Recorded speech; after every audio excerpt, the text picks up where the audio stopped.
যারা যোগ্য, যারা বঞ্চিত হয়েছেন, আসুন আমরা দুটো ভাগে ভাগ করি। এখনো পর্যন্ত সুপ্রিম কোর্ট আমাদের জানাতে পারেনি কারা যোগ্য আর কারা অযোগ্য। আইনে বলা আছে 9,000 10,000 people can go scot free, but one innocent cannot be punished. এটা হচ্ছে আইনের প্রিন্সিপাল। 2022 থেকে খেলা শুরু করেছিল, একটা নোংরা খেলা।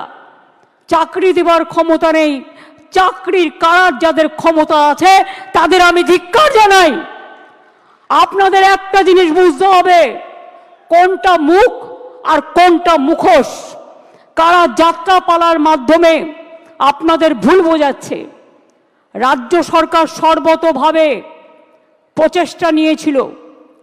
প্রথমে সিঙ্গেল বেঞ্চে, আমি যদি মিথ্যে কথা বলি আপনারা আমাকে ধরিয়ে দেবেন, কারণ আপনারা সকলে এর সঙ্গে অবগত আছেন। 2024 সালে আমি আসানসোলে দুর্গাপুরে মিছিল করছি। আমার কাছে খবর এলো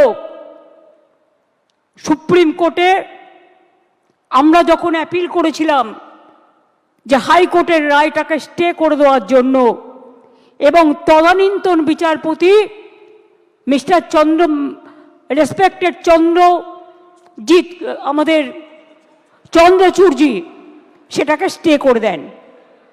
অর্থাৎ হাইকোর্ট থেকে যে ভবিষ্যৎটা অনিশ্চিত হয়েছিল সেই ভবিষ্যৎটা তিনি নিশ্চিন্ত করে দেন। তারপর আবার দেখলাম আরেকজন বিচারপতি এলেন। একজন প্রধান বিচারপতির একটা রায়কে আর একজন প্রধান বিচারপতি সম্পূর্ণভাবে যোগ্য অযোগ্য না দেখে বাতিল করে দিলেন।